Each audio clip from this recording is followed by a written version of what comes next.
Every choice you make is the result of a quiet internal tug of war. And today I want to explain how it really works. I'm Brian Ford. Welcome to Self-Improvement Daily. I'm working on a new, unpolished framework that I'm calling the Intention to Action Scale. And this is the first time I'm sharing about it publicly.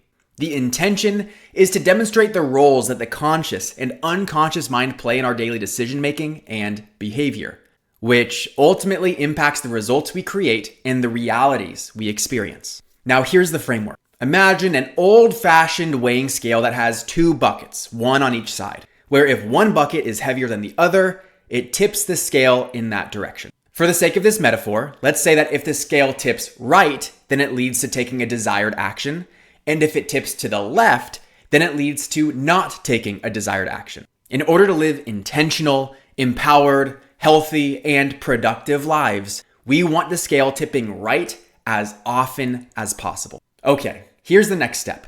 The buckets get filled with two types of weight. The first is conscious influence, which represents all of the things we deliberately choose with full awareness. This is when we assert our will and take decisive action that aligns with what we want. Conscious influence is very heavy and can tip the scale in an instant. The second type of weight is unconscious influence, which represents everything that happens behind the scenes without us even realizing it. It's made up of all the ways we're predisposed to act given our evolutionary biology, the way our environment is set up, the beliefs we've incorporated over the years, and even social context. All of these factors add up as light weights in the bucket. And while each is small, they're high in number and collectively very impactful. Conscious influence tends to add to the take action bucket because we're unlikely to consciously choose something that contradicts our goals. And unconscious influence tends to weigh down the don't take action bucket because our minds naturally pull us toward being lazy, fearful,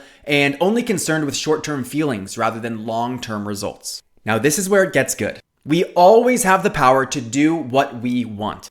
No matter how we feel or how hard it is to do something, we can always make ourselves do it. We can use our willpower to add the heavy weight of conscious influence to dramatically tip the scale in our favor. It's capable of overruling all other weight because with enough effort, we can make anything happen. But using conscious influence is easier said than done. If we're aware and want to act, we need to have sufficient reserves of willpower to get the job done, which often isn't the case. But more significantly, the main limitation for conscious influence is it requires our awareness. We can't intervene if we don't know what's happening, and we can't break a pattern we don't even know we're in. That's why unconscious influence is so critical. Most of the time, it makes our decision for us.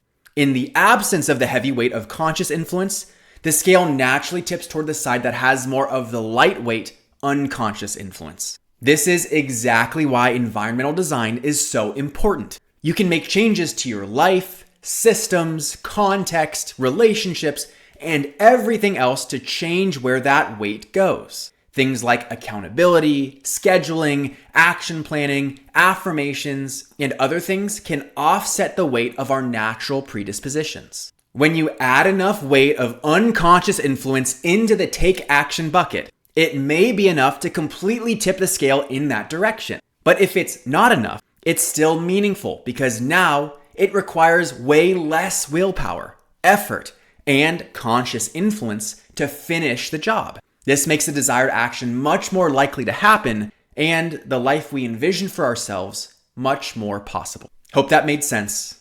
I appreciate your grace as I constantly evolve my own philosophies. I'm Brian Ford, and you grew today. Let's do it again tomorrow on Self-Improvement Daily.